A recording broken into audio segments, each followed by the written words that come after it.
بسم اللہ الرحمن الرحیم۔ السلام علیکم ورحمۃ اللہ وبرکاتہ۔ الحمدللہ رب العالمین والصلاة والسلام علی اشرف الانبیاء والمرسلین نبینا محمد وعلی آلہ واصحابہ اجمعین وبعد۔ برادران اسلام، دین اور ملی بھائیوں، نوجوان دوستوں، احباب اور بزرگوں، قابل احترام ماں اور بہنوں، عزیز بچوں، علمی و دعوتی خیانت اور فکر و تحریر پہ اس کے اثرات، اس عنوان سے جو سلسلہ چل رہا ہے، اس سلسلے کی ہمارے سامنے جو اس وقت باتیں ہیں وہ آپ کے علم میں ہیں کہ ہم مصنف رحمۃ اللہ علیہ کی آخری مباحث کی باتیں پڑھ رہے ہیں، جس میں تیسرا مبحث ہمارے سامنے ہے۔ عنوان ہے شاذ اقوال، آراء اور ساقط رخصتیں اپنانے سے تنبیہ، یعنی جو اقوال کتابوں کے اندر شاذ پائے جاتے ہیں، رائے پائی جاتی ہیں جو شاذ ہوتی ہیں، رخصتیں ہوتی ہیں جو رخصتیں ساقط ہوتی ہیں، ناقابل اعتبار ہوتی ہیں، ایسی چیزوں کو اپنانے سے تنبیہ، اختیار کرنے سے بچنا اور اس سے آگاہ کرنا۔ اس سلسلے میں اس سے پہلے کے حلقے میں ہم نے آپ نے ابتدائی باتیں پڑھی ہیں، مزید جو باتیں ہیں وہ انشاءاللہ تبارک و تعالی آج کے حلقوں میں ہم پڑھیں گے۔ کتاب کے صفحہ نمبر 207 پر ہم گفتگو کر رہے ہیں۔ اس میں امام ذہبی رحمۃ اللہ علیہ نے اسماعیل قاضی کے عباسی خلیفہ معتضد، جن کی وفات 289 ہجری میں ہوئی ہے، ان کے پاس آمد کے بارے میں فرماتے ہیں۔ قاضی اسماعیل قاضی کے عباسی خلیفہ معتضد کے پاس آمد کے بارے میں فرماتے ہیں، یعنی امام ذہبی رحمۃ اللہ علیہ لکھتے ہیں اپنی کتاب کے اندر اسماعیل قاضی کے عباسی خلیفہ کے پاس آنے کا واقعہ اور جو کچھ وہاں پیش آیا۔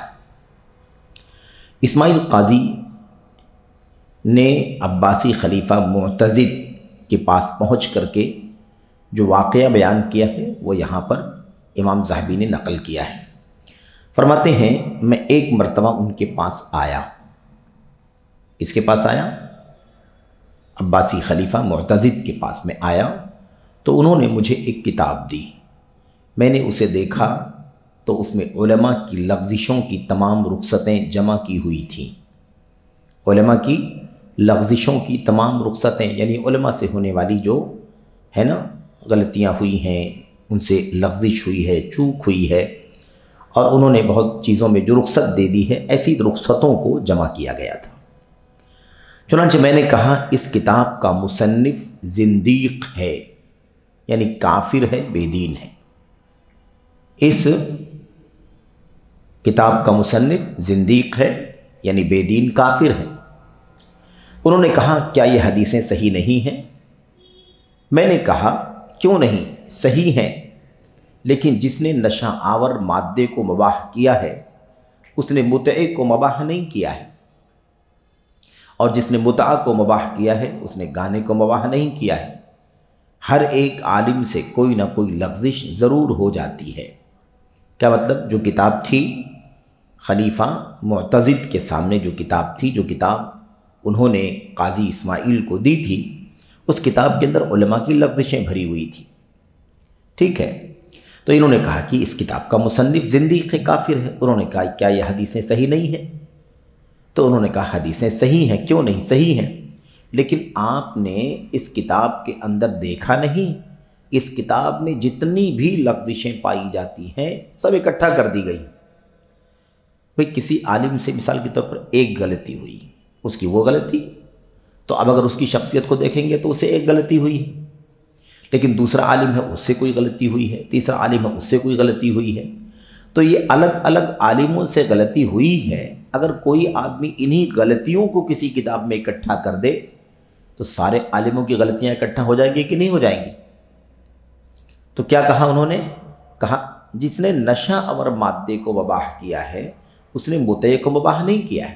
ایک آدمی سے غلطی ہوئی ہے کہ اس نے نشہ لانے والی چیز کو مثال کے طور پر کہہ دیا ہے کہ جائز ہے، ایک عالم کی یہ غلطی ہے، لیکن اس کے یہاں یہ غلطی دوسری والی نہیں پائی جاتی ہے کہ متع بھی جائز ہے۔ متع اس کے بارے میں بات آئی تھی نا کہ شروع اسلام میں یہ جائز تھا، حلال تھا، اور وہ یہ تھا کہ کسی خاتون سے، کوئی مرد کسی خاتون سے موقت یعنی وقت طے کر کے نکاح کر لے، 2 دن کے لیے نکاح، 4 دن کے لیے نکاح، 4 گھنٹے کے لیے نکاح، ہفتے کے لیے نکاح، مہینے کے لیے نکاح، ہے نا، اس طرح سے تھا، اور اس کے بعد پھر وہ نکاح ختم۔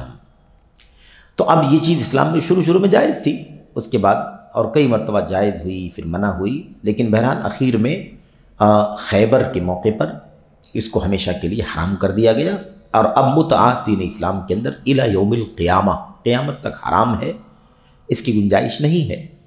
لیکن شیعہ حضرات آج بھی متع کرتے ہیں، اور متع ان کے یہاں عام ہے، بلکہ ان کے یہاں نیکی کا کام ہے، ثواب کا کام ہے، اچھا کام ہے، اور اس کی بہت ساری داستانیں ہیں، بہت ساری کہانیاں ہیں۔ ان کے اپنے شیعوں کے، رافضیوں کے جو کہہ لیجئے کہ پیر ہیں، ان کے بڑے ہیں، ان لوگوں کے بھی بہت سارے واقعات ہیں۔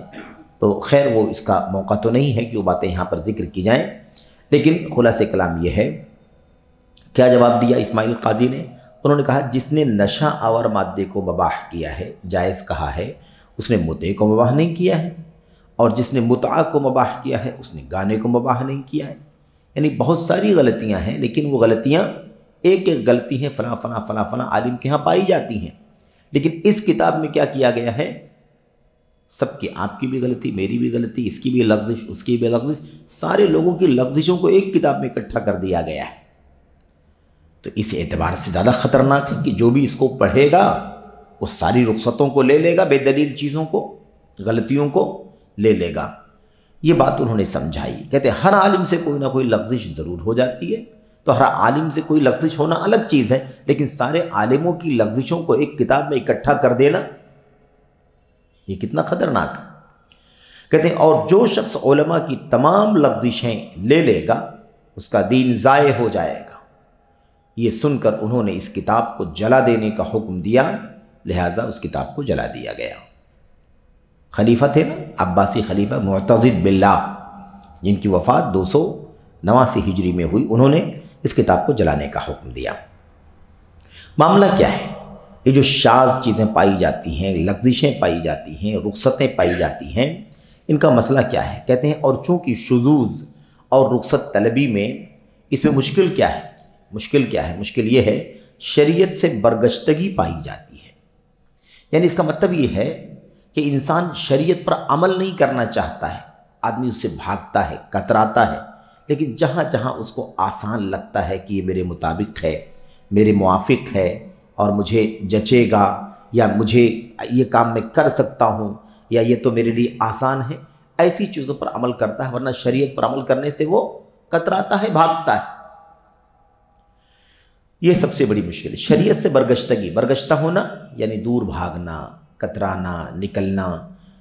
اسی لیے کہتے ہیں اس لیے سلف صالحین نے اپنے دین اور علم کو اس سے محفوظ رکھا، سلف صالحین اپنے دین کو، اپنے علم سے اس سے محفوظ رکھا۔ البتہ کبھی کبھار ان میں سے کسی ایک کے یہاں یا مذہب میں کوئی ایک یا دو مسئلہ کسی عارضی استدلال کے سبب، عارضی استدلال یعنی وقتی طور پر کوئی دلیل پکڑ کر کے استدلال کر کے، جو نفس پرستی کی خاطر نہیں بلکہ اس کے ذہن میں کھٹکنے کے نتیجے میں ہوتا ہے، پیش آتا ہے۔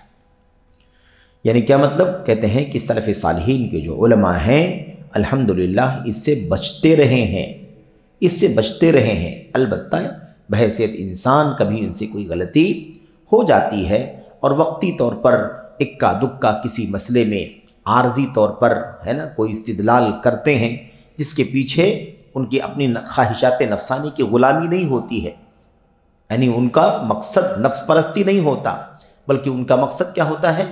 ان کا مقصد علم اور دلیل پر ہی عمل کرنا ہوتا ہے، لیکن غلطی، لغزش اور چوک کی بنیاد پر کبھی ایسا ہو جاتا ہے، ذہن میں کوئی بات کھٹکتی ہے، اس کے نتیجے میں ایسا ہو جاتا ہے۔ وہ نفس پرستی نہیں کرتے، کہتے ہیں لیکن فوراً ہی وہ اس سے رجوع کر لیتا ہے، یا وہ قول اس کے قائل کے پاس ہی رک جاتا ہے، چنانچہ اس رائے کو چھوڑ دیا جاتا ہے، اور اہل علم اپنے راستے، اصل راستے پر ہی گامزن رہتے ہیں۔ وَلِلَّهِ الْحَمْدُ وَالْمِنَّہ۔ کیا کہتے ہیں؟ بات سمجھ میں آ گئی؟ کہتے ہیں ہمارے علماء، سلف کی جو علماء ہیں، وہ اس قسم کی چیزوں سے ہمیشہ دور رہتے ہیں۔ البتہ کبھی انسان ہونے کے ناطے کسی عارضی استدلال کے سبب ایسا ہو جاتا ہے، اور اس کے پیچھے ان کی نفس پرستی نہیں ہوتی، خواہشات نفسانی کی غلامی نہیں ہوتی، بلکہ ذہن میں کوئی چیز کھٹکتی ہے جس کی وجہ سے وہ اس طرح کی باتیں بول جاتے ہیں، لکھ جاتے ہیں۔ لیکن جیسے کہتے ہیں لیکن فوراً ہی وہ اس سے رجوع کر لیتے ہیں۔ ایسا نہیں کہ اگر کسی سے کوئی شاذ بات آ گئی، کوئی بے دلیل بات آ گئی، کوئی غلط استدلال ہو گیا، چوک ہو گئی، تو سلف صالحین کے ائمہ علماء کیا کرتے تھے؟ فوراً ہی اس سے رجوع کر لیتے تھے، یا اگر رجوع نہیں کرتے تھے تو وہ غلطی اس کے اپنے پاس تک محدود رہتی تھی، اسی پر منحصر رہتی تھی، مختصر رہتی، اس کے آگے نہیں جاتی تھی۔ یعنی مثال کے طور پر مجھ سے کوئی چوک ہوئی ہے تو وہ چوک میں اس سے رجوع کر لوں، یا رجوع اگر نہ بھی کروں تو وہ غلطی میرے پاس تک ہی ہے، دور تک کسی اور تک وہ چیز نہیں پہنچتی ہے۔ ایسا سلف کے ہاں ہوتا تھا، چنانچہ کہتے ہیں اس رائے کو چھوڑ دیا جاتا تھا، کہ بھئی فلاں کتاب کے اندر فلاں عالم نے یہ بات لکھی ہے اور یہ شاذ ہے، یہ رخصت ہے، بے دلیل ہے، استدلال درست نہیں ہے، اس لیے اس رخصت کو چھوڑ دیا جاتا تھا، اور اہل علم اپنے اصل راستے پر ہی چلتے رہتے تھے۔ یہ ہے سلف کا طریقہ۔ اب دیکھیے اس کے بعد کہتے ہیں جبکہ بہت نادر ایسا ہوگا کہ آپ کسی امام کے پاس اس طرح کے مسائل کا مجموعہ پائیں۔ دیکھا آپ نے؟ کہتے ہیں ایسا نادر ہوگا کہ آپ کسی امام کے پاس اس طرح کے مسائل کا مجموعہ پائیں۔ ایسا نہیں ہوگا، آپ کو ایسا ملے گا نہیں کہ ایسے تمام شاذ اقوال، بے دلیل ہے نا، اور ساقط رخصتیں، بے دلیل رائے، بے دلیل موقف ہے نا، بہت سارا مجموعہ آپ کسی امام کے ہاں پائیں، ایسا نہیں ہوگا۔ نادر کوئی ہو سکتا ہے، بائی چانس کوئی ہو سکتا ہے کہ ایسا آپ پائیں، ورنہ آپ ایسے مسائل کا مجموعہ نہیں پائیں گے۔ ساتھ ہی ساتھ کہتے ہیں ساتھ ہی ان رخصتوں کے قائلین کی جلالت شان کے باوجود علماء نے ان مسائل سے اعراض کیا ہے، اسے چھوڑ دیا ہے۔ تو دو باتیں ہیں، ایک تو یہ کہ آپ ایسے مسائل کا مجموعہ کسی امام کے یہاں نہیں پائیں گے، سوائے نادر بائی چانس کبھی کسی کے یہاں ہو سکتا ہے، ورنہ آپ ایسے مسائل کا مجموعہ کسی کے یہاں نہیں پائیں گے۔ دوسری بات یہ ہے کہ اگر کسی کے یہاں ایسی چیز پائی بھی جاتی ہے تو آپ دیکھیں گے کہ علماء اس پر اتفاق نہیں کرتے، بلکہ اس کے ان مسائل کو چھوڑ دیتے ہیں، اعراض کرتے ہیں، اور کہتے ہیں اور ان مسائل کو ردی کی ٹوکری میں ڈال دیا ہے، یہاں تک کہ یہ مسائل اسلام کے مصادر میں غیر معتبر ہو کر کے رہ گئے۔ یہ ہے ہمارے اسلاف کا طریقہ۔ اب آگے شیخ ہمارے اس دور کے بارے میں بتائیں گے کہ ہمارے اسلاف کا طریقہ تو یہ ہے، کسی نے شاذ بات کہہ دی، کسی نے بے دلیل بات کہہ دی، کسی نے کوئی استدلال کر دیا جو غیر مناسب ہے، غیر صحیح ہے، تو اس کی اس چوک کو، غلطی کو، لغزش کو، اس رخصت کو، اس شاذ بات کو ہمارے علماء لیتے نہیں تھی، بلکہ اس کو رد کر دیتے تھے، چھوڑ دیتے تھے، اسے ردی کی ٹوکری میں ڈال دیا کرتے تھے۔ یہ ہمارے اسلاف کا طریقہ تھا۔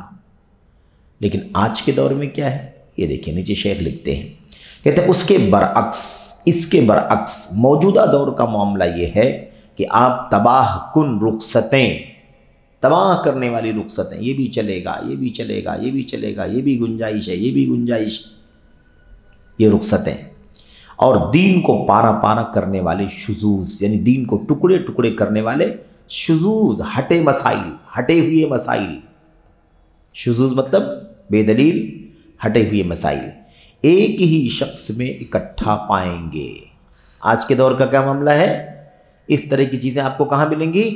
ایک ہی چیز میں آپ کو اکٹھا ملیں گی۔ ایک ایسا آدمی ملے گا جو ساری شذوذ کو لے کے بیٹھا ہوا ہے، ہمارے اسلاف میں ایسا نہیں تھا، نادر تھا، کبھی کوئی بائی چانس ایسا آدمی ملے گا، ورنہ ایسا آدمی نہیں ملے گا۔ تو آج کے دور میں حالت یہ ہے کہ آپ اس طرح کی چیزوں کو ایک ہی آدمی میں اکٹھا پائیں گے، اور مادی دور کی فضائیں پورے طور پر دین کی مخالفت کرنے والے عالم کو گلے لگانے کے لیے تیار اور آمادہ ہیں۔ آج حالت تو یہی ہے نا، مادی دور ہے، مادی دور، دنیا، دولت، شہرت ہے کہ نہیں؟ اس کے علاوہ آدمی سوچتا ہے کہ آسان جو بتائے اسی کو مانو، ہر طرف لوگ حرام حرام حرام حرام کہتے ہیں، ایسے لوگوں کے فتوے مت لو۔ ارے وہ تو حرام ہی بتاتا ہے کہ فلاں کے پاس، سود کے بارے میں آج جدید حالات کے بارے میں، موجودہ دور میں سود کا کیا سسٹم ہے، انٹرسٹ کا کیا مسئلہ ہے، چلو فلاں عالم سے مسئلہ پوچھو۔ تو مادی دور ہے نا، لوگ کیا کہیں گے؟ نہیں نہیں نہیں نہیں، فلاں کے پاس تو جانا نہیں بھائی، وہ تو حرام ہی بتائیں گے اس کو، وہ فلاں کے پاس چلو، وہ ذرا سمپل ہے، وہ ذرا کیا ہے، وہ ذرا نرم ہے، وہ آپ کو راستے نکالیں گے، آپ کو راستے نکال کے بتائیں گے۔ تو کیا کہتے ہیں یہ شیخ بکر بن عبداللہ ابو زید رحمۃ اللہ علیہ، یہ کیا کہتے ہیں؟ کہتے ہیں اس مادی دور کی فضائیں پورے طور پر دین کی مخالفت کرنے والے عالم کو گلے لگانے کے لیے تیار اور آمادہ ہے۔ یہ حالت ہے۔ دیکھو اب، دیکھو قرضاوی کے فتوے، اسلام میں حلال و حرام، آپ نے سنا ہے کہ نہیں سنا؟ اسلام میں حلال و حرام نامی کتاب ہے، الحلال والحرام فی الاسلام، الحلال والحرام فی الاسلام۔ اس عنوان سے کس کی کتاب ہے؟ ڈاکٹر یوسف عبداللہ قرضاوی کی کتاب، پرانی ہے۔ اس کتاب میں اتنی ساری چیزوں کو حلال حلال حلال حلال کر دیا گیا ہے، حرام ہے وہ لیکن حلال کر دیا گیا ہے۔ بعض علماء نے اس کتاب کی رد میں، تردید میں کیا کہا معلوم آپ کو؟ اس کتاب کا نام الحلال والحرام فی الاسلام، اسلام میں حلال و حرام نہیں، بلکہ اس کتاب کا نام ہونا چاہیے الحلال والحلال فی الاسلام، الحلال والحلال فی الاسلام، حلال اور حلال اسلام میں، یعنی کیا مطلب؟ سب حلال ہی کر دیا ہے۔ کتاب کا نام رکھا حلال و حرام، اور دیکھو کتنے سارے مسائل کو حلال، یہ بھی حلال، اس کی بھی گنجائش، اس کی بھی گنجائش۔ بہرحال تو کیا کہتے ہیں؟ اچھا، ایسے عالم کو گلے لگانے کے لیے تیار ہے موجودہ وقت کے لوگ۔ باقی آپ ان علماء کو جو جن کے ہاں علم ہے، گہرائی ہے، تقوی ہے، حرام سے بچنے کا تورع جس کو کہتے ہیں نا، اللہ کے نبی نے فرمایا تھا ان الحلال بین و ان الحرام بین، حلال واضح ہے، حرام واضح ہے، وبینہما امور مشتبہات، اور ان دونوں کے بیچ میں کچھ ڈاؤٹ فل چیزیں ہیں، مشتبہ، پتہ نہیں حلال ہے کہ حرام ہے۔ اللہ کے نبی نے کیا فرمایا تھا؟ حلال پر عمل کرنا ہے، حرام سے بچنا ہے، جو ڈاؤٹ فل چیزیں ہیں اس سے بھی اپنے آپ کو بچانا ہے، کیونکہ جو آدمی شبہات سے بچ جائے گا وہ اپنے دین کو بچا لے گا، اپنی عزت کو بچا لے گا۔ یہ اللہ کے نبی علیہ السلام کی سنت ہے۔ تو ایسے علماء کو کیا کہیں گے؟ نہیں بھائی، ان لوگوں سے مسئلے نہیں پوچھنا، متشدد لوگ ہیں بھائی، یہ تو حرام ہی بولیں گے۔ یہ بات سمجھ میں آ رہی کہ نہیں آ رہی؟ تو یہ طریقہ بن پڑا ہے بھائی۔ ٹھیک ہے، جیسے رخصتیں غلط ہیں، ایسے ہی بیجا شدت، بے دلیل شدت بھی غلط ہے، اس میں انکار نہیں ہے، لیکن کیا مطلب جو چیز حرام ہے دلائل کی روح سے اس کو بھی حرام نہ بولا جائے؟ سود حرام ہے کہ نہیں حرام؟ کھانے کھلانے اور تمام متعلقہ لوگوں پر لعنت ہے کہ نہیں لعنت ہے؟ شراب، نشہ، عاصرها معتصرها حاملها محمولہ الیہ، اور اس کے علاوہ 10 لوگوں پر لعنت فرمائی اللہ کے نبی نے، کس بارے میں؟ نشہ، شراب۔ اب مسئلہ یہ ہے کہ بھئی نشہ کے بارے میں پینے والا، پلانے والا، نچوڑنے والا، نچوانے والا، لوڈ کرنے والا، ان لوڈ کرنے والا، اس سارے لوگوں پر اور 10 قسم کے لوگوں پر لعنت فرمائی نا اللہ کے نبی نے۔ تو اب کوئی آج نشے کے بارے میں سوال کرے اور ہمارے علماء کہیں کہ نہیں نہیں اس کا تعلق نشے سے ہے اور یہ حرام ہے کیونکہ اتنی ساری شکلیں حرام کی ہیں، تو کہ متشدد ہیں۔ ارے بھائی حرام ہے دلائل سے، تو کیا اس کو حلال کہہ دیا جائے گا؟ تو بات سمجھنے کی ہے۔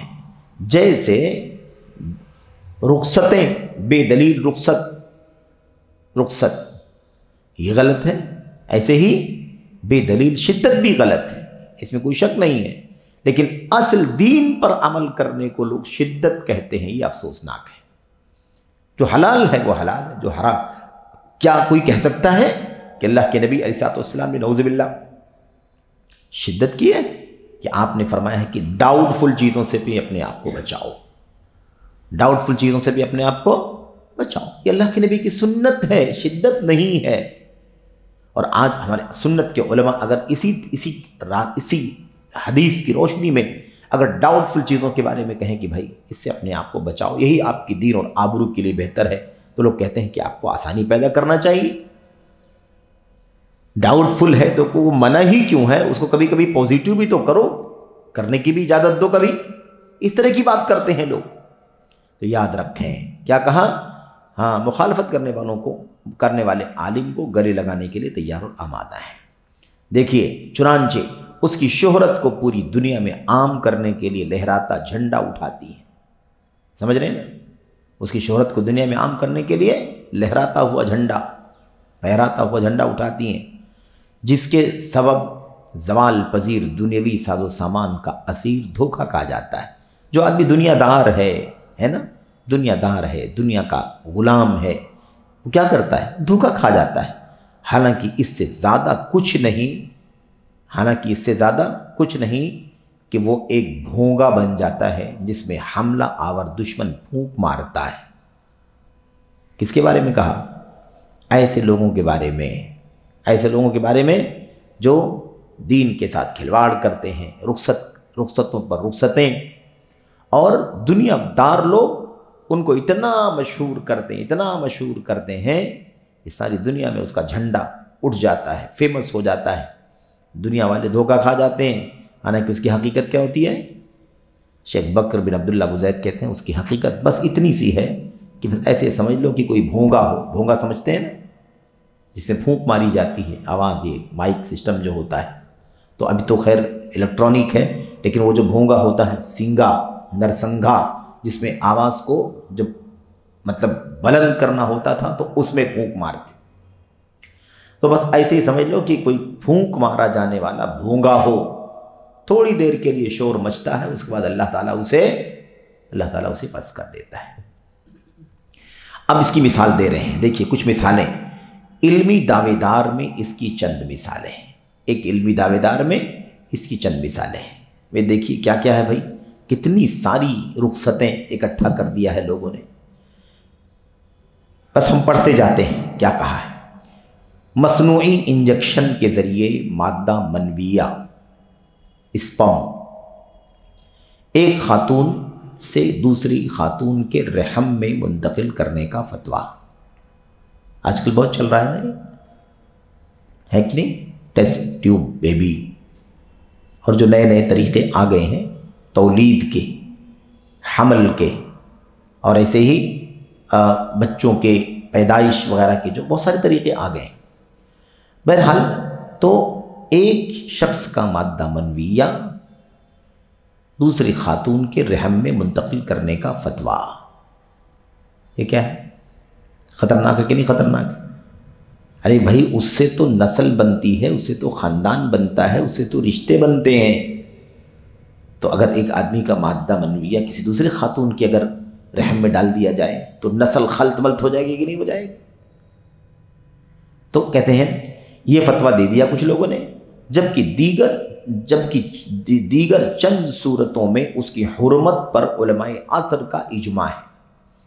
اب اگر خاتون کا جو شوہر ہے، اسی شوہر کا مادہ منویہ اس کی اپنی زوجہ کے رحم میں اگر داخل کیا جائے، اور یہ ایک دم یقینی ہو، اس میں کوئی شک شبہ نہ ہو، ڈاؤٹ فل نہ ہو، کسی طرح کا کوئی ہے نا، کسی بھی طرح کا کوئی ہرگز کوئی شائبہ نہ ہو، تو کوئی مسئلہ نہیں ہے، میاں بیوی ہیں وہ میاں بیوی ہیں۔ لیکن اس شکل کے علاوہ بہت ساری شکلیں ایسی ہیں جو بہت ڈاؤٹ فل ہیں، جس کے اندر کنفیوژن ہے۔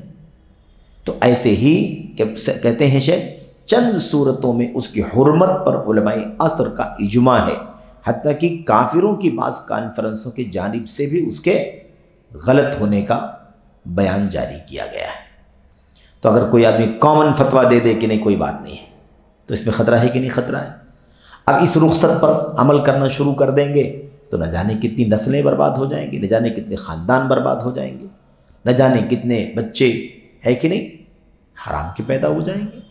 اس لیے خطرناک مسئلہ ہے، اس میں بہت زیادہ احتیاط کی ضرورت ہے۔ اگر ایک دم حتمی ہے کہ وہ زوجین ہیں، میاں بیوی ہیں، اور شوہر کا مادہ منویہ اگر اسی کی زوجہ کے رحم میں منتقل کیا جاتا ہے جدید وسائل کے ذریعے سے، انجیکشن وغیرہ کے ذریعے سے، تو اس کی علماء نے اجازت دی ہے۔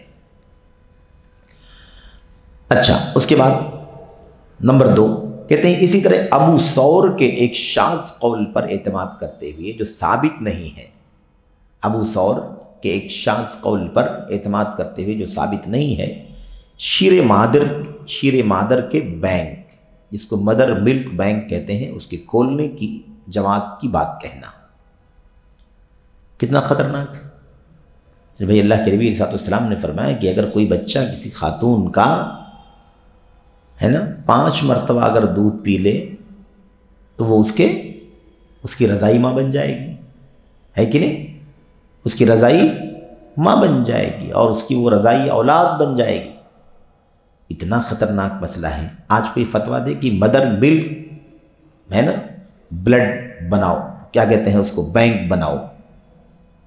ارے بھائی کس کی ماں کی جسم کا وہ دودھ ہے وہ، اور کس کو پلاؤ گے تم؟ کوئی نسل باقی بچے گی، رشتہ کہاں سے کہاں پہنچ جائے گا؟ تو کہتے ہیں کہ یہ بھی رخصت دے رکھی کچھ لوگوں نے۔ اب اس سلسلے میں کیا کہتے ہیں، ابو ثور کا قول ہے، بے دلیل قول ہے، شاذ ہے، شاذ قول ہے، اس لیے اس کا اعتبار نہیں۔ شاذ کیوں ہے؟ اس لیے کہ پوری امت کے علماء ایک طرف ہیں اور ان کا ایک الگ قول ہے، کیسا جائز؟ تو اس شاذ قول کی بنیاد پر اتنا بڑا فتویٰ لوگوں نے دے دیا ہے۔ یہ بھی کیا ہے؟ شذوذ ہے، شذوذ ہے، بیجا رخصت ہے، اور یہ بھی کیا ہے؟ چوک ہے، زلات میں سے ہے۔ اس کے بعد کہتے ہیں مختلف صورتوں کے انشورنس کی جواز کی بات کہنا۔ تو انشورنس حرام ہے، کسی بھی طرح کا انشورنس ہو تو حرام ہے، ناجائز ہی ہے۔ تو اب کوئی کہے کہ نہیں ہاں فلاں صورت انشورنس کی جائز ہے کہ نہیں، ہیلتھ ہے اور گاڑی ہے اور گھر ہے اور تعلیم ہے اور ہے نا زندگی ہے وغیرہ، تو کسی بھی طرح کی انشورنس کی جواز کی بات کہنا یہ کیا ہے؟ بے دلیل بات ہے، شاذ۔ مصارف زکوٰۃ کے تحت فی سبیل اللہ، مصارف زکوٰۃ کے تحت فی سبیل اللہ کے عموم میں اللہ کی راہ میں، فی سبیل اللہ کا مطلب اللہ کے راستے میں۔ ظاہر ہے کہ اللہ کے راستے سے اصل جو مراد ہے وہ کیا ہے؟ وہ ہے الجہاد فی سبیل اللہ، قتال المعرکہ، قتال المعرکہ لإعلاء کلمت اللہ، اللہ کے کلمے کی بلندی کے لیے میدان کارزار میں جنگ، لڑائی، اس کو کہتے ہیں فی سبیل اللہ۔ اصل بالکل اس میں کوئی شک نہیں ہے کہ اصل اس کا معنی وہی ہے۔ اب اس کے بعد کیا کہتے ہیں؟ کہتے ہیں مصارف زکوٰۃ فی سبیل اللہ کے عموم میں کسی چیز داخل کر دینا، مساجد کو داخل کر دینا، ہاسٹل کو داخل کر دینا یعنی مسافر خانوں کو، اور ہاسپٹل وغیرہ کی تعمیر شامل کرنا، جبکہ یہ اجماع کی مخالفت ہے جیسا کہ مفسرین نے ثابت کیا ہے۔ آئی بات سمجھ میں؟ مصارف زکوٰۃ کہتے ہیں فی سبیل اللہ کے عموم میں مساجد، ہاسٹل اور ہاسپٹل وغیرہ کی تعمیر کرنا، اس کو شامل کرنا کہ فی سبیل اللہ میں یہ بھی آتا ہے اللہ کے راستے میں، تو اللہ کے راستے میں مسجد ہے، اللہ کے راستے میں ہاسٹل ہے، اللہ کے راستے میں ہاسپٹل ہے، اللہ کے راستے میں فلاں ہے فلاں ہے فلاں، اس طرح سے سب کو شامل کر دینا، یہ بھی کیا ہے؟ یہ بھی شذوذ ہے، یہ بھی شذوذ ہے۔ کہتے ہیں جبکہ اجماع کی مخالفت ہے، اجماع کی خلاف ہے، یہ اس پر امت کا اجماع ہے، ٹھیک ہے، جیسا کہ مفسرین نے ثابت کیا ہے۔ تو اس مسئلے کو اچھی طرح جاننا ضروری ہے۔ تو فی سبیل اللہ کے معاملے میں جو بات بہت تفصیل سے کی گئی ہے وہ الحمدللہ محققین کے ہاں موجود ہے، اور فی سبیل اللہ میں اللہ تبارک و تعالیٰ کی توحید کا جھنڈا، شرک کے مٹانے کے لیے، توحید کو دنیا میں عام کرنے کے لیے میدان کارزار میں جنگ ہوتی ہے، تو اب اسی مقصد کے لیے جو کام ہو رہا ہے، چاہے وہ قرآن کریم اور سنت کی تعلیم اور اس کے ذریعے سے شرک کی بیخکنی، توحید کا غلغلہ کرنا، بدعات کا خاتمہ اور سنت کو عام کرنا، الحاد، بے دینی، رافضیت، خارجیت، دنگے، فساد اور اس کے علاوہ دنیا کے اندر جو بھی اسلام کے خلاف محاذ آرائیاں چل رہی ہیں، اس کا ڈٹ کر مقابلہ کرنے کے لیے جو کام ہو رہا ہے وہ بھی جہاد فی سبیل اللہ میں شامل ہے۔ اس سلسلے میں الحمدللہ جو ہیئت کبار العلماء، کبار علماء بورڈ کی طرف سے جو قرارداد آج سے 25 سال پہلے، 30 سال پہلے تقریباً شائع ہوئی ہے، اس میں بھی یہی خلاصہ بیان کیا گیا ہے کہ بھئی اس کے اندر مسجدیں، اس کے اندر ہاسٹلز، اس کے اندر مسافر خانے اور اس کے اندر ہاسپٹل اور اس کے اندر کیا کہتے ہیں میرج کی جو کاؤنسلنگ سینٹر ہوتے ہیں یا اور اس طرح کی چیزیں جو ہوتی ہیں، ان تمام چیزوں کو شامل کرنے کی گنجائش نہیں ہے، اس کی کوئی گنجائش نہیں ہے۔ اس میں صرف وہ چیزیں شامل ہیں یا تو اللہ کی راہ میں جہاد کرنے کے لیے میدان جہاد فی سبیل اللہ، اور یا تو اسی مشن کے لیے جو زبان اور قلم کے ذریعے جہاد ہوتا ہے وہ شامل ہے۔ اس کے اندر اللہ کے نبی علیہ الصلوۃ والسلام کی وہ حدیثیں اس کی دلیلوں میں ہیں، اس میں آپ علیہ الصلوۃ والسلام نے فرمایا تھا جاہد المشرکین باموالکم، جاہد المشرکین باموالکم بانفسکم واموالکم والسنتکم، مشرکوں سے جہاد کرو اپنے مالوں کے ذریعے سے، اپنی جانوں کے ذریعے سے اور اپنی زبانوں کے ذریعے سے۔ یہ زبانیں کیا ہیں؟ زبانیں یہی ہیں، یہ امت کی چوٹی کے علماء، طلباء جو توحید اور سنت کا علم حاصل کر کے لیس ہوتے ہیں، اور دنیا کے اندر جو الحاد و بے دینی، کفر و شرک اور ہے نا نفاق اور اس طرح سے اسلام کے خلاف محاذ آرائیاں ہوتی ہیں، اس کے خلاف جنگ لڑتے ہیں اپنی زبانوں سے، اس کے خلاف جنگ لڑتے ہیں اپنے قلموں سے۔ یہ سب بھی اسی کا حصہ ہے۔ یہی بات علامہ محمد بن صالح العثیمین رحمۃ اللہ علیہ نے بھی کہی ہے، اور یہی کبار علماء بورڈ کی قرارداد ہے، جس میں ساری دنیا کے علماء، فقہا جو رابطہ کی طرف سے جو کیا نام ہے مختلف جدید مسائل پر جو سیمینار وغیرہ ہوا کرتے تھے، اس کی قرارداد بھی یہی ہے، جیسا کہ الحمدللہ نوٹ ہے، لکھی ہوئی ہے۔ بہرحال یہ اس سلسلے میں لوگوں کی اور بھی رائے ہیں، لیکن یہ جو رائے اقرب ہے اور علماء محققین کی رائے ہے، اس اعتبار سے یہ چیز یہاں پر آپ کے سامنے ذکر کر دی گئی ہے۔ بہرحال اسی طرح کہتے ہیں آب زمزم کی فضیلت کی نفی کی بات کہنا، آب زمزم کی فضیلت ہے کہ نہیں فضیلت ہے؟ اللہ کے نبی نے فرمایا انہ طعام و طعام و شفاء سقم، یہ کھانے کی جگہ پر بھی ہے، یعنی اس سے انسان کا پیٹ بھرے گا، انسان کی غذا ہے، انسان کی خوراک ہے زمزم کا پانی، ماء زمزم، آب زمزم، ٹھیک ہے۔ اور ایسے ہی شفاء سقم، بیماری کا علاج ہے، فضیلت، ماء زمزم لما شرب لہ، زمزم اس چیز کے لیے ہے جس کے لیے پیا جائے، یعنی جس نیت سے پیا جائے اس نیت کے لیے زمزم، یعنی وہ دعا اللہ تبارک و تعالیٰ، وہ چیز اللہ تبارک و تعالیٰ جو نیت، جس نیت سے اسے پیا جائے گا اسے برا کر دے گا۔ تو یہ اب کوئی کہے کہ زمزم کی کوئی فضیلت نہیں ہے، یہ بھی شاذ قول ہے، ہٹا ہوا قول ہے، بے دلیل قول ہے۔ ایسے ہی گانے کی جواز کی بات کہنا کہ گانا جائز ہے، گانا کیا ہے؟ جائز ہے۔ ہاں گانا جائز کیا، ہم نے آپ سے ذکر کیا تھا بہت پہلے جب ہم نئے مناہج کے ہے نا فتنوں اور اس کی حقیقتوں کو آپ کے سامنے بیان کر رہے تھے، اس کا سلسلہ چل رہا تھا، تو اس میں جدید مناہج کی حقیقت کے بہت سارے اس میں حلقوں میں یہ بات آئی تھی کہ الدین والفن، دین اور فن کے نام سے لوگوں نے کتابیں لکھی ہیں، اور اس کے اندر تو موسیقی اور میوزک اور یہ سب کو دین کا حصہ بنا دیا ہے نا۔ سید قطب وغیرہ نے تو باقاعدہ قرآن کریم کی کئی سورتوں کو رائمنگ اور اس کو گانے اور میوزک کے طرز پر ثابت کیا ہے. سمجھے؟ والشمس وضحاها والقمر اذا تلاها والنهار اذا جلاها واللیل اذا یغشاها، ہے نا. ظاہر بات ہے کیا ہے یہ ہر آیت کے اندر ہا یہ جو آ رہا ہے، اس طرح کے اللہ کے کلام کی آیتوں کو انہوں نے کس سے تشبیہ دی ہے؟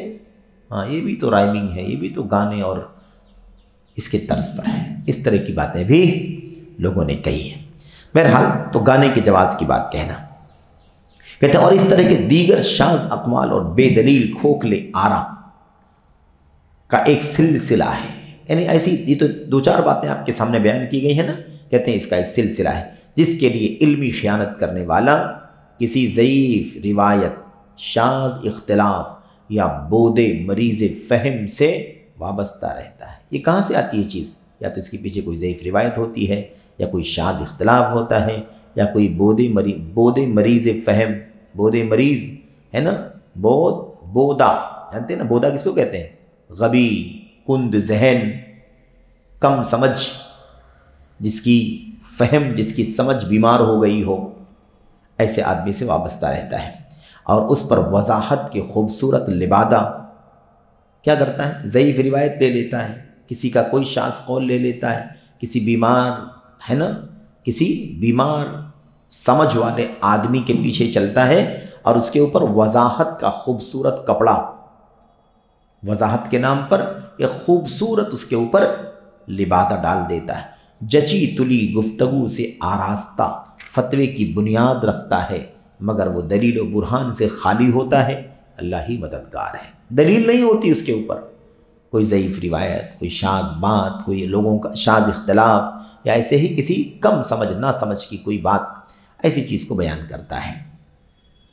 بہرحال یہاں پر مصنف رحمۃ اللہ علیہ نے جو باتیں بیان فرمائی ہیں ان میں سے یہاں پر کچھ باتوں کا مزید ذکر کیا ہے.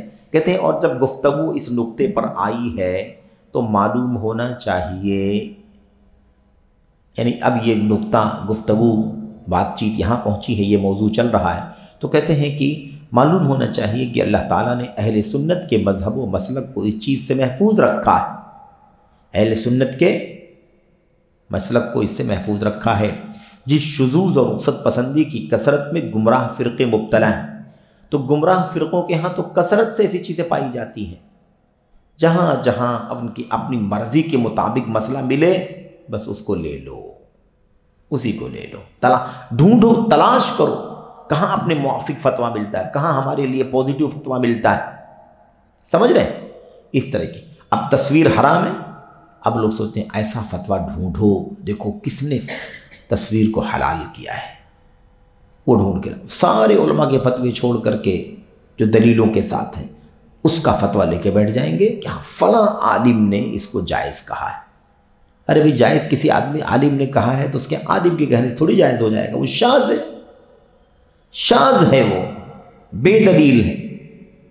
لیکن جس کے جو نفس پرست ہوتا ہے نا، وہ اپنے کام کا فتویٰ لیتا ہے، اپنے کام کا فتویٰ ڈھونڈتا ہے، تو اپنے کو فتوے کے نیچے نہیں رکھتا ہے، فتوے کو اپنے نیچے رکھتا ہے. وہ سمجھتا ہے کہ فتویٰ میرے مطابق ہونا چاہیے، یہ کام کرتا ہے. تو اہل سنت کے مسلک کو اللہ نے دور رکھا ہے، اور جس شذوذ میں رخصت پسندی کی کثرت میں گمراہ فرقے مبتلا ہیں، اور اپنے اصل مذہب و مذاہب و مواقف میں اسے دین سمجھ کر اختیار کیے ہوئے ہیں. اس کو کیا سمجھتے ہیں یہ گمراہ فرقے؟ دین سمجھتے ہیں، اس کو دین سمجھ کر کے اس کو اختیار کیے ہوئے ہیں. بالخصوص مکر و فریب اور دھوکے کے گھر میں مجھے اس فرقہ شیعہ روافض کی کچھ مختصر اور مطول یعنی لمبی کتابیں ملی ہیں، جن میں ایک کتاب کلینی کی الکافی ہے. اب شیخ کیا کر رہے ہیں؟ گمراہ فرقوں کی مثال دے رہے ہیں کہ ان کے یہاں بہت ایسی چیزیں پائی جاتی ہیں. اور سب سے پہلے کس کی مثال دی ہے؟ شیعوں کی، رافضیوں کی. شیعوں کی، رافضیوں کی مثال دے کے کہتے ہیں شیعوں کی کتاب ہے کلینی کی الکافی. الکافی نام کی کتاب ہے، کس نے لکھی ہے؟ کلینی شیعہ نے. کلینی شیعہ نے کتاب لکھی ہے جو ان کے یہاں صحیح بخاری کے درجے میں ہے. شیعوں کے یہاں اس کا درجہ کتنا ہے؟ بخاری کے جیسے. اسی طرح عبد الحسین امینی کی الغدیر نامی کتاب ہے، یہ بھی شیعہ. یہ ان کے یہاں مطول معتبر کتابوں میں سے ہے، یعنی بڑی لمبی چوڑی اور معتبر کتابوں میں سے ہے۔ نیز میں نے ان کتابوں میں ایسی ایسی فقاہت دیکھی ہے جس سے رونگٹے کھڑے ہو جاتے ہیں۔ یہ بھی حلال، یہ بھی حلال، یہ بھی حلال، یہ بھی حلال، او اللہ کی پناہ، تو حلال ہی حلال ہے، اس کی بھی رخصت ہے، یہ بھی جائز ہے، اس کی بھی گنجائش۔ کہتے ہیں ایسی ایسی فقاہت۔ میری نیت تھی، شیخ بکر کہتے ہیں میری نیت تھی ان گندے مسائل کو تلاش کروں، ان رسوا کن باتوں کو نکالوں جو اللہ کی دین و شریعت کی طرف منسوب ہیں، جسے انہوں نے دین سمجھ رکھا ہے۔ ان شیعوں کے یہاں جو چیز دین ہے، میں نے سوچا تھا، میری نیت تھی کہ میں کیا کروں، ان کی کتابوں سے نکال کر کے نوٹ کروں، لکھوں، اور انہیں حرف بحرف جلد اور صفحہ نمبر کے حوالے کے ساتھ لکھوں، ایسی میری نیت تھی، اور ان کا سرے سے کوئی تعاقب نہ کروں۔ یعنی کیا مطلب، جو ان کی گندی باتیں ہیں اس کو میں نوٹ کر دوں صفحہ اور صدر کے حوالے کے ساتھ، کوئی کمنٹ نہ کروں، بھئی یہ پڑھ کے دیکھ لو، یہ پڑھ کے دیکھ لو، یہ پڑھ کے دیکھ لو، آپ خود پڑھ کے دیکھ لو، مجھے کوئی تبصرہ کرنے کی ضرورت نہیں، ایسا میں نے سوچا تھا۔ کہتے ہیں کیونکہ جس کے پاس معمولی ذوق اور دل میں ادنا سوجھ بوجھ ہوگی، جس کے پاس معمولی ذوق یعنی علم، جس کے یہاں بھی علم کا شوق ہوگا، ذوق ہوگا، اور ادنا سوجھ بوجھ ہوگی، وہ انہیں اپنی فطری بصیرت سے رد کر دے گا، اپنی فطری بصیرت سے رد کر دے گا، یعنی اس کی تردید کرے گا، وہ ناقابل اعتبار چیز ہوگی۔ شریعت اسلامیہ میں ان کے لیے کوئی جگہ نہ پائے گا، نہ مسلمانوں میں کسی کو ان کا قائل پائے گا، یعنی شریعت میں اس کی کوئی گنجائش نہیں ہوگی، شریعت میں اس کی کوئی گنجائش نہیں ہوگی، اور نہ مسلمانوں میں کوئی اس کا قائل ہوگا، کوئی قائل نہیں ہوگا۔ اس کے بعد کیا کہتے ہیں، امید کی اللہ تعالیٰ رافضیت اور شیعیت کی حقیقت کو بے نقاب کرنے والے اس مختصر اور نفع بخش پروجیکٹ کے لیے، اس مختصر اور نفع بخش پروجیکٹ کے لیے اللہ تعالیٰ کسی کو تیار فرمائے گا جو اہل سنت و جماعت میں سے اسے جمع کرے اور لوگوں میں اس کی نشر و اشاعت کرے۔ یعنی کہتے ہیں کہ میں نے سوچا تھا یہ کام کروں گا لیکن میں نے نہیں کیا، اللہ سے دعا کرتا ہوں کہ اہل سنت میں کوئی اس کام کے لیے تیار ہو اور شیعوں کی، رافضیوں کی اس چیز کو بے نقاب کرے کہ دیکھو ان لوگوں نے اپنی کتابوں میں کس کس چیز کو حلال کر رکھا ہے۔ اب یہاں پر ایک مثال چھوٹی سی ہے شیعوں کی، اسے میں سمجھتا ہوں کہ پڑھ لینا بہتر ہوگا۔ امام ابن الجوزی رحمۃ اللہ، یہ حاشیہ نیچے والا پڑھ لیتے ہیں، نیچے والا حاشیہ پڑھیں، بہت اہم ہے یہ۔ کہتے ہیں کہ امام ابن الجوزی نے المنتظم میں اور حاجی خلیفہ نے کشف الظنون میں اس سلسلے کی کچھ باتیں لکھی ہیں، اور شیخ الاسلام ابن تیمیہ رحمہ اللہ کی کتاب منہاج السنت النبویہ میں وہ باتیں ہیں جن سے ایک مسلمان کے سامنے اس فرقے کی حقیقت کھل جائے گی۔ منہاج السنہ، اس سے پہلے بات آئی تھی، منہاج السنہ شیخ الاسلام ابن تیمیہ رحمۃ اللہ علیہ کی مشہور عالم کتاب ہے، جو تقریباً 9 جلدوں میں 10 جلدوں میں الحمدللہ چھپی ہوئی ہے، اور ابن المطہر حلی رافضی، ابن المطہر الحلی رافضی شیعہ جو تھا، اس کی تردید میں یہ کتاب لکھی گئی ہے، اسی کی تردید میں ابن تیمیہ رحمۃ اللہ نے سوچی 10-11 جلدوں میں کتاب لکھی۔ تو کہتے ہیں کہ جو اس کو پڑھ لے گا، ایک مسلمان کے سامنے اس فرقے کی حقیقت کیا ہوگی، کھل جائے گی۔ یہ ان کی حالات کی نقاب کشائی، ان حوالوں کی تردید اور ان کے مواقف کی بےخونی کے بارے میں تالیف کردہ سب سے عظیم کتاب ہے، شیعوں کی تردید میں سب سے عظیم کتاب ہے، اس لیے آج تک کوئی مائی کا لال اس کا جواب دینے کی جرات نہ کر سکا، آج تک کوئی شیعہ اس کا پوری دنیا میں جواب نہیں دے سکا۔ کہتے ہیں طالب علم اگر اس کی مختصر المنتقا، اب یہ ابن تیمیہ رحمۃ اللہ علیہ کی کتاب کتنے جلدوں میں ہے، 9-10 جلدوں میں ہے نا، 9-10 جلدوں میں ہے، اور کہتے ہیں اس کی مختصر ہے، مختصر کس نے کیا ہے، ان کے شاگرد نے، حافظ ذہبی رحمۃ اللہ علیہ نے المنتقا کے اندر، المنتقا نامی کتاب کے اندر اس کو مختصر کیا، اس کی سمری کی ہے حافظ ذہبی رحمۃ اللہ علیہ نے۔ کہتے ہیں جو اس کا بھی کوئی مطالعہ کر لے تو کافی ہوگا، لیکن بہت ساری معلومات اور تحقیقات جنہیں شیخ الاسلام ابن تیمیہ رحمۃ اللہ علیہ نے اپنی علمی وسعت اور متعدد علوم و معارف کے جامع خزانے سے اس کتاب میں درج کیا ہے، وہ اس سے فوت ہو جائیں گی۔ یعنی اگر کوئی مختصر بھی پڑھ لے تو فائدہ ملے گا اس کو، لیکن اصل کتاب کی طرح تو فائدہ نہیں ملے گا، بہت ساری علمی باتیں چھوٹ جائیں گی۔ کہتے ہیں ان کا ایک بدترین عقیدہ، اور یہ سے جان لو، آپ سے گزارش ہے کہ اس مسئلے کو اچھی طرح سے جان لیں۔ اللہ کے نبی صلی اللہ علیہ وسلم پر جب درود پڑھا جاتا ہے تو اس درود کے اندر اللہ کے نبی صلی اللہ علیہ وسلم کے صحابہ اور آپ کے آل کو بھی شامل کیا جاتا ہے کہ نہیں؟ وصلی اللہ وسلم علی نبینا محمد وعلی آلہ وصحبہ اجمعین، ہے کہ نہیں؟ وعلی آلہ وصحبہ اجمعین۔ اللہ تعالیٰ کی رحمت ہو، سلامتی ہو نبی کریم صلی اللہ علیہ وسلم پر، آپ کے آل پر یعنی آپ کے خاندان والوں پر، آپ کے بال بچوں پر، وہ اصحابہ اور آپ کے ساتھیوں پر، صحابہ کرام پر، اجمعین تمام لوگوں پر، ٹھیک ہے۔ اب یہ شیعوں کا کیا عقیدہ ہے یہاں سے پڑھیے۔ کہتے ہیں ان کا ایک بدترین عقیدہ صحابہ کرام کو گالی دینے کو دین اور نیکی سمجھنا ہے، سوائے آل بیت رسول کے چند افراد کے جن سے وہ وابستہ ہیں۔ کیا عقیدہ ہے شیعوں کا؟ صحابہ کو گالی دو، لعنت کرو، سوائے چند صحابہ کو چھوڑ کے جو ان کے اپنے ہیں، جو ان کے اپنے کا کیا مطلب؟ جو ان کے مقصد کے لیے کچھ باتیں روایت کیے ہوئے ہیں، جو روایتیں ان کی ہیں، جو باتیں ان کی ہیں، ان میں سے کچھ باتیں ان کے کام کی ہیں، انہوں نے اپنے کام کی بنا لیا ہے، تو چند صحابہ کرام کو چھوڑ کر کے بقیہ سارے صحابہ کرام کو گالی دینا انہوں نے دین بنا رکھا ہے۔ تو چند صحابہ جن سے وہ جڑے ہوئے ہیں ان کو چھوڑ کر کے، ہے نا، آل بیت رسول کے چند افراد جن سے وہ جڑے ہوئے ہیں ان کو چھوڑ کر کے بقیہ تمام صحابہ کو گالی دینا ان کے یہاں دین ہے، نیکی کا کام ہے۔ اسی لیے وہ نبی کریم، یہاں سے دیکھیے، اسی لیے وہ نبی کریم صلی اللہ علیہ وسلم کے بعد ضمنی طور پر صحابہ کرام رضی اللہ عنہم اجمعین پر درود پڑھنے یعنی دعائے رحمت سے، جیسا کہ مسلمان اللہم صلی علی محمد وعلی آلہ، اللہم صلی علی محمد وعلی آلہ وصحبہ کہتے ہیں، اس سے منع کرتے ہیں۔ شیعہ کیا کرتے ہیں؟ اس سے منع کرتے ہیں۔ آپ لوگ اصحابہ ہی کیوں کہتے ہیں؟ اللہ کے نبی کے صحابہ پر رحمت کی دعا نہیں کرنا ہے، یہ ان کا عقیدہ ہے، ٹھیک ہے۔ کہتے ہیں اس کی تردید سلسلۃ الاحادیث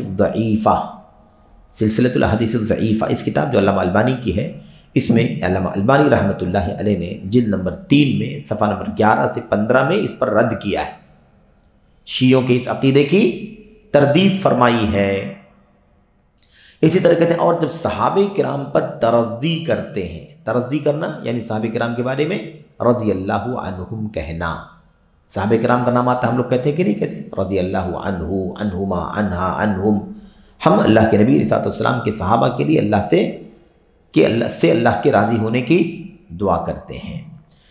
تو کہتے ہیں کہ جب صحابہ کرام پر ترضی کرتے ہیں تو تحدید کے ساتھ کرتے ہیں۔ کون لوگ بھائی؟ شیعہ حضرات۔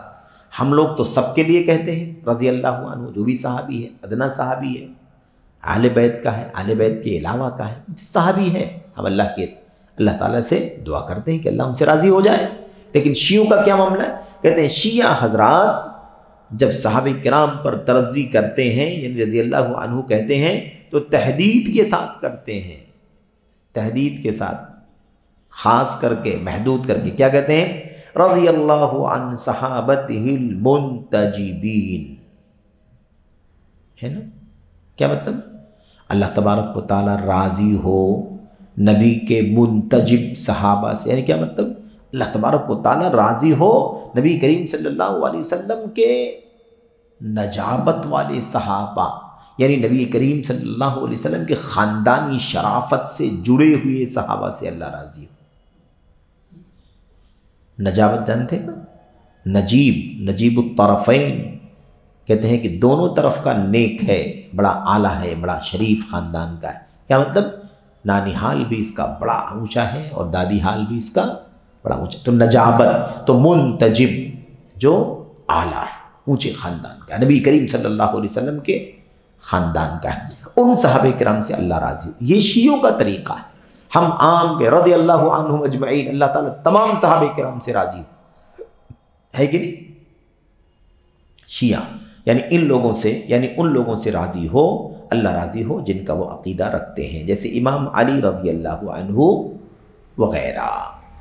کہتے ہیں اس لیے ان سے آگاہ رہنا، کہیں وہ اپنے الفاظ میں اپنی پیروی کے ذریعے، ہے نا، اپنے الفاظ میں اپنی پیروی کے ذریعے آپ کو فتنے میں نہ ڈال دیں کہ آپ ان لوگوں کے، کیونکہ کہ آپ ان کے مقاصد میں شامل ہو جائیں۔ ہمیں بچ کے رہنا ہے نا۔ اس کے بعد ایک پیراگراف اور ہے، بڑا اہم ہے، یہ بڑا اہم ہے، اس پیراگراف کو پڑھیں۔ حاشیے میں کیا کہتے ہیں؟ اور جان لو کہ تمام فرقوں سے مناظرہ کرنا ممکن ہے۔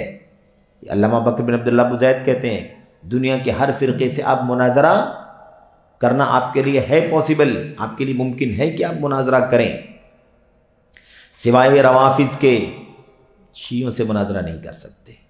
کیوں؟ وجہ بہت اہم ہے، کہتے ہیں لیکن کیونکہ دونوں مناظروں کے پاس مناظرے کی بنیاد ہونا ضروری ہے، ادھر کا مناظر ادھر کا مناظر۔ اب دونوں مناظروں کے ہاں مناظرے کی بنیاد ہونی چاہیے کہ نہیں ہونی چاہیے؟ بھئی آپ فلاں چیز سے دلیل پیش کریں گے، آپ بھی قرآن سے دلیل پیش کریں گے، حدیث سے دلیل پیش کریں گے، میں بھی قرآن سے دلیل پیش کروں گا، حدیث سے دلیل پیش کروں گا، ہے کہ نہیں؟ ایسا بنیاد طے ہونی چاہیے، کس کی بنیاد پر آپ دلیل پیش کریں گے، ٹھیک ہے؟ اب مسئلہ کیا ہے؟ یعنی جس کی طرف دونوں رجوع ہوں، کتاب و سنت کی روشنی میں بنیاد ہونی چاہیے۔ کہتے ہیں مگر روافض اسی سنت پر ایمان رکھتے ہیں جو آل بیت کے واسطے سے آئے، سارے صحابہ کی روایت کو مانتے ہی نہیں ہیں۔ وہ کون سی سنت پر عمل کرتے ہیں؟ اللہ کے نبی کی کون سی حدیث پر عمل کرتے ہیں؟ وہ جو کسی آل بیت نے روایت کیا ہو۔ اگر آل بیت نے روایت نہیں کیا ہے تو پھر اس کی حدیث سے، اس کی روایت کے مطابق سنت کو مانتی نہیں۔ تو کہتے ہیں، اور قرآن کے بارے میں کہتے ہیں کہ اس میں تحریف اور نقص ہے، تو قرآن ان کے ہاں انکمپلیٹ ہے۔ اور حدیث کے بارے میں کہتے ہیں کہ ساری حدیث نہیں مانی جائے گی، جو آل بیت رسول کے راوی روایت کریں گے وہ سنت، وہ حدیث مانی جائے گی۔ تو جب بنیاد ہی نہیں ہے، جس قرآن کی بنیاد پر مناظرہ ہوگا وہ قرآن ہی ان کے ہاں صحیح نہیں، جس سنت کی بنیاد پر مناظرہ ہوگا وہ سنت ہی ان کے ہاں صحیح نہیں، تو پھر آپ مناظرہ ان سے کس بنیاد پہ کریں گے بھائی؟ بات سمجھ میں آ گئی کہ نہیں آ گئی؟ یہ کہتے ہیں کہ تو بھلا آپ ان سے کیسے مناظرہ کر سکتے ہیں؟ اس لیے آپ ان اصول یا فروع کسی بھی مسئلے میں، کسی بھی مسئلہ، کوئی بھی مسئلہ، اس وقت تک بحث و مناظرہ، کسی بھی مسئلے میں اس وقت تک بحث و مناظرہ نہ کریں جب تک ان کے ساتھ مناظرے کا مرجع طے نہ کر لیں۔ سورس کیا ہوگا بھائی؟ مناظرہ کس بنیاد پہ ہوگا؟ پہلے یہ طے کرو، اور وہ آپ کے ساتھ ہرگز طے نہیں کریں گے، لہذا مناظرہ سرے سے ہی ختم ہو جائے گا، مناظرہ سرے سے ہی ختم ہو جائے گا۔ لہذا اس فائدے کو محفوظ کر لو اور ان کی جانب تقیہ سے بھی آگاہ رہو۔ تقیہ جانتے ہیں نا؟ تقیہ یہ ایک اصطلاح ہے شیعوں کے ہاں، رافضیوں کے ہاں، جو دراصل جھوٹ کا دوسرا نام ہے۔ جھوٹ، تقیہ کا معنی کیا ہوتا ہے ان کے ہاں؟ دل میں کچھ رکھو، سامنے والے کو کچھ بولو، سامنے والے کو کچھ بتاؤ اور دل میں اس کے خلاف رکھو۔ جھوٹ کسے کہتے ہیں؟ اسی کو جھوٹ کہتے ہیں۔ سچائی کچھ ہے، حقیقت کچھ ہے، اور بولنا کچھ ہے۔ تو پہلے تقیہ یہ ان کے ہاں دین کا حصہ ہے، یہ تقیہ شیعوں کے ہاں دین کا حصہ ہے، ٹھیک ہے؟ تو اس سے بھی آگاہ رہنے کی ضرورت ہے۔ بہرحال ہم لوگ یہ بات پڑھ رہے تھے، اوپر کیا تھا؟ اوپر کیا کہا تھا؟ پہلے شیخ بکر نے کیا کہا تھا؟ 2010 صفحہ نمبر 210 میں انہوں نے کہا تھا کہ میں نے تو شیعوں کی ان باتوں کو ڈیٹیل میں نہیں نوٹ کیا ہے، اللہ سے دعا کرتا ہوں کہ اللہ تعالیٰ کسی کو اہل سنت میں سے تیار کرے، پیدا کرے، جو شیعوں کی ان حرکتوں کو نوٹ کرے اور ایک ایک بات سطر کے ساتھ لفظ ہے نا دلیل دے، حوالہ دے۔ کہتے ہیں یہ بات لفظ شذوذ اور رخصت کے تناظر میں از راہ تنبیہ و آگاہی جملہ معترضہ کے طور پر آ گئی۔ یعنی یہ بات جو میں بول گیا، یہاں لکھ گیا، شیعوں والی بات کہ میں شیعوں کی کتابوں کو کھول کر ان سے نوٹ کرنے والا تھا، نیت تھی میری، لیکن میں نے نہیں کیا۔ کہتے ہیں یہ تو ایسے ہی بیچ میں بات آ گئی۔ میں نے اس مبحث میں شذوذ اور رخصت طلبی سے آگاہ کرنے کے بارے میں جو کچھ ذکر کیا ہے وہ بہت ساری کتابوں، وہ بہت ساری باتوں میں سے تھوڑی چیز ہے۔ یعنی شیخ بکر کیا کہتے ہیں؟ کہتے ہیں میں بہت تھوڑی بات ذکر کر رہا ہوں، بہت ساری تفصیل ہے، بہت لمبی باتیں ہیں، لیکن ان میں سے میں نے بہت تھوڑی سی بات ذکر کی ہے۔ آپ کو ان کے اقوال یکجا اس سے زیادہ تفصیل کے ساتھ جامع نفع بخش رسالہ زجر السفہاء عن تتبع رخص الفقہاء میں ملیں گے۔ یہ ایک مستقل کتاب ہے۔ یہ کیا ہے؟ مستقل کتاب ہے۔ آپ کو تفصیل سے اس میں یہ بات ملے گی، کیسے کیسے فقہاء کی رخصتیں ہیں، شذوذ ہیں یا ان کی لغزشیں ہیں، ان کے شاذ آراء ہیں، یہ ساری چیزیں آپ کو اس کتاب میں ملیں گی، جس کا نام ہے زجر السفہاء عن تتبع رخص الفقہاء، یعنی فقہاء کی رخصتیں تلاش کرنے میں جو نادانیاں لوگ کرتے ہیں ان کو ڈانٹنا، نادانوں کی ڈانٹ، نادانوں کو ڈانٹنا کہ وہ فقہاء کی رخصتوں کو تلاش نہ کریں۔ اس میں آپ کو یہ چیز ملے گی۔ بہرحال اس کے بعد کہتے ہیں اسی طرح السعادۃ العظمیٰ نامی کتاب میں ایک اہم مبحث موجود ہے، وہاں بھی آپ کو یہ موضوع، یہ ٹاپک وہاں بھی آپ کو ملے گا۔ اس لیے اے اللہ کے بندے، اے اللہ کے بندے، دنیا کی زوال پذیر پونجی کے پیچھے دوڑتے ہوئے گناہوں میں لت پت صورتحال کے بہانے شذوذ اور فاسد رخصت طلبی کی نشر و اشاعت کر کے اپنی مجد و شرافت اور زندگی کو جھوٹی عزت پر موقوف کرنے سے بچو۔ یہ نصیحت کر رہے ہیں اب کہ دنیا داری چھوڑ دو، دنیا دارانہ نظریہ چھوڑ دو، رخصت تلاش کر کر کے آسانی آسانی آسانی تلاش کر کر کے بے دلیل باتوں پر عمل کر کے اپنی عاقبت کو برباد نہ کرو۔ صاف صاف کہتے ہیں زوال پذیر پونجی کے پیچھے دوڑتے ہوئے، دنیا کے پیچھے بھاگنے والے، گناہوں میں لت پت ہے نا، کہتے ہیں شذوذ اور فاسد رخصت طلبی کی نشر و اشاعت کر کے اپنی عزت، بڑائی، شرافت کو جھوٹی عزت پر موقوف نہ کرو۔ جھوٹی عزت ہے، آدمی اصل دین پر عمل کرنے کے بجائے رخصتوں پر عمل کرے جو بے دلیل ہو۔ کیا کہتے ہیں؟ کیونکہ بہت سے لوگ عزت و بلندی کی کرسی سے اتر کر اس طرح نابود ہو گئے گویا کوئی ان کا وجود ہی نہ تھا۔ کب تک دنیا رہے گی بھائی؟ دنیا کب تک رہے گی؟ زندگی کب تک رہے گی؟ دولت کب تک رہے گی؟ شہرت کب تک رہے گی؟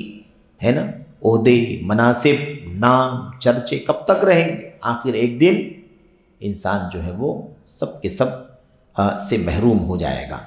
تو صاف صاف یہ بات کہتے ہیں کہ کتنے ایسے لوگ ہیں کہ دنیا میں بڑا نام تھا، چرچا تھا، لیکن اس طرح سے نابود ہو گئے، ختم ہو گئے کہ ایسا لگتا ہے کہ ان کا وجود کبھی تھا ہی نہیں۔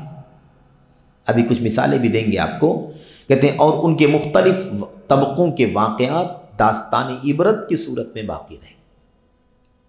کتنے ایسے دنیا کے پیچھے بھاگنے والے لوگ ہیں جن کی سیرت، جن کی ہسٹری ایک عبرت کی داستان بن گئی۔ جو پڑھے تو اس کو عبرت ملے گی، جو پڑھے گا، جانے گا، اس کو عبرت ملے گی۔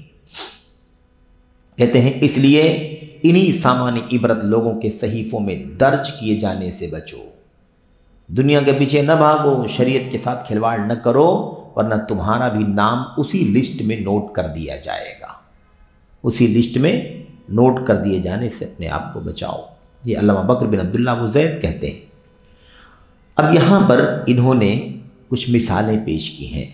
میں یہاں پر صرف تھوڑی سی بات کہہ کر کے بات یہاں پر موقوف کرتا ہوں انشاءاللہ تبارک و تعالیٰ۔ پھر یہ سارے واقعات جو کئی ایک ہیں مصنف نے ذکر کیے ہیں اسے اگلے حلقے میں ہم پڑھیں گے۔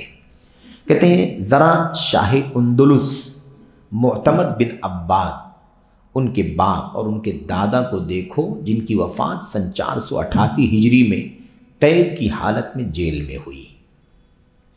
ابھی 488 میں وفات پانے والے ہیں شاہ اندلس، عام آدمی نہیں ہے، عام آدمی نہیں ہے، اندلس کا بادشاہ ہے، سمجھ رہے ہیں نا، اندلس کا بادشاہ معتمد بن عباد، وہ ان کا واقعہ، ان کے باپ کا واقعہ، ان کے دادا کا واقعہ، کہتے ہیں جن کی وفات 488 ہجری میں قید کی حالت میں جیل میں ہوئی۔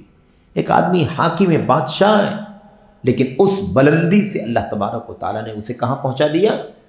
اپنے ہی ملک و وطن کی جیل میں، ہے نا، قید و بند رہا اور اسی میں اس کی موت ہو گئی۔ کیا کہتے ہیں؟ امام ابن خلقان نے یا امام ابن خلقان نے ان کی مفصل سوانح لکھی ہے، اور اس میں انہوں نے ان کی بادشاہت چلے جانے، امام ابن خلقان نے مشہور مورخ ہیں، یہ آپ جانتے ہیں ان کو، تو امام ابن خلقان نے ان کی مفصل سوانح لکھی ہے، کہتے ہیں اس میں انہوں نے ان کی بادشاہت جانے، قید و بند کی سزائیں جھیلنے اور عذاب و سزا سے دوچار کیے جانے کی جو باتیں لکھی ہیں، باتیں بیان کی ہیں، وہ عبرت و نصیحت سے لبریز ہیں۔ پڑھنے والا انہیں آنسو بہائے اور عبرت لیے بغیر نہیں رہ سکتا۔ جو آدمی پڑھے گا وہ آنسو بہائے گا اور عبرت حاصل کرے گا۔ ابن خلقان نے طول کلامی سے معذرت کرتے ہوئے فرمایا ہے، ابن خلقان نے لمبی بات لمبی نہ ہو جائے اس سے بچنے کے لیے کیا فرمایا ہے، ان کا معاملہ بڑا عجیب ہے، ان جیسے واقعات سننے میں نہیں آئے۔ ان کا واقعہ بڑا عجیب ہے، ان جیسے واقعات سننے میں نہیں آئے، بڑا عجیب و غریب واقعہ ہے۔ انہوں نے جو باتیں ذکر کی ہیں اس میں یہ بھی ہے۔ اب ہم انشاءاللہ تبارک و تعالیٰ اس واقعے کو یہاں سے پڑھیں گے کہ معتمد بن عباد شاہ اندلس کے بارے میں جو باتیں لکھی ہیں، بکر بن عبداللہ ابو زید نے یہاں پر نوٹ کیا ہے حافظ ذہبی سے، ان کا کیا نام ہے، ابن خلقان نے لکھی ہے، اس کا تذکرہ انشاءاللہ تبارک و تعالیٰ اگلے حلقے میں کریں گے۔ اس سے اور اس قسم کے دیگر واقعات کہ صرف دنیا کی لالچ اور ہوس کے پیچھے دین اور شریعت کے ساتھ کھلواڑ کرنا، آدمی شذوذ پر عمل کرے، آدمی شاذ اقوال پر عمل کرے، فقہا کی رخصتوں پر عمل کرے، بے دلیل آسانیاں تلاش کرے، اور آدمی سوچے کہ میں دنیا میں کس طرح سے اپنی مرضی کے مطابق آسان سے آسان اپنی خواہشات کے مطابق اپنی مرضی کے مطابق زندگی گزاروں، تو یاد رہے یہ مومن کے لیے بڑا خطرناک ہے۔ دنیا کتنے دن کی ہے؟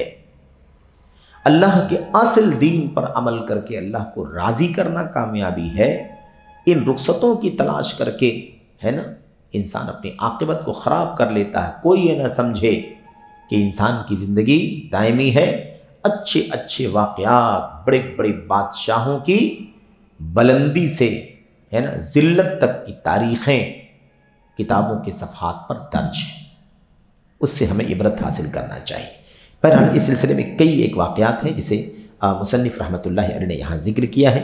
انشاءاللہ تبارک و تعالیٰ اگلے حلقے میں ہم ان باتوں کو پڑھیں گے۔ اللہ سے دعا کرتے ہیں کہ اللہ تعالیٰ ہمیں اور آپ کو شاذ اقوال، شاذ ہے نا آرا، ایسے ہی بے دلیل ساقط رخصتیں، ناقابل اعتبار رخصتیں جو بے دلیل ہوتی ہیں، ایسی چیزوں کی تلاش کرنے اور اس پر عمل کرنے سے اللہ تعالیٰ بچنے کی توفیق عطا فرمائے۔ اور خاص طور پر جو آدمی اسی کی تلاش میں لگا رہتا ہے، کیونکہ ہر کسی عالم سے فقیہ سے کوئی غلطی ہو سکتی ہے، تو وہ غلطی اکا دکا غلطی ہے، لیکن اگر ان سب کی غلطیوں کو اکٹھا کر لے انسان اپنے اندر، یعنی میں سب کی رخصتوں کو، سب کی غلطیوں کو اپنے اندر اکٹھا کر لوں تو میری کیا حالت ہوگی اللہ تعالیٰ کے یہاں؟ تو یہ خطرناک مسئلہ ہے۔ ورنہ ہر ایک عالم ہر طرح کی غلطی نہیں کرتا ہے کہ ساری غلطی ایک آدمی کرے، نہیں، کسی سے کوئی غلطی، کسی سے کوئی غلطی، کسی سے کوئی غلطی، لیکن ایک آدمی ساری غلطیوں پر عمل کرنا شروع کر دے تو بے دین ہو جائے گا، ملحد ہو جائے گا۔ ابھی ہم نے پڑھا نا، ہے کہ نہیں، عباسی خلیفہ کے سامنے قاضی اسماعیل نے کیا کہا؟ قاضی اسماعیل نے کہا یہ کتاب جو آپ نے مجھے دی ہے، اس کتاب کا مصنف زندیق، سارے فقہا کی رخصتوں کو بھر رکھا ہے، اس کے اندر شاذ اقوال بھر رکھا، بے دلیل بات، بس اس فلاں کا قول ہے، فلاں کا قول ہے، فلاں کی رائے ہے، فلاں نے یہ اجتہاد، اس طرح سے سب اکٹھا کر دیا ہے جو بے دلیل باتیں۔ تو بہرحال ان چیزوں سے ہمیں اور آپ کو بھی بہت زیادہ آگاہ رہنے کی ضرورت ہے، کیونکہ مصنف نے موجودہ وقت میں بھی کئی ایک مثالیں پیش کی ہیں جو رخصتوں پر مشتمل ہیں اور بے دلیل ہیں، شذوذ پر مشتمل ہیں جو بے دلیل ہیں، جس کا تذکرہ آپ کے سامنے آیا۔ تو اللہ سے دعا کرتے ہیں کہ اللہ تعالیٰ ہمیں اور آپ کو ان باتوں کو سمجھنے کی اور اس کے مطابق عمل کرنے کی توفیق عطا فرمائے۔ آمین رب العالمین، وصلی اللہ وسلم وبارک علی نبینا محمد وعلی آلہ وصحبہ اجمعین۔ والسلام علیکم ورحمۃ اللہ وبرکاتہ۔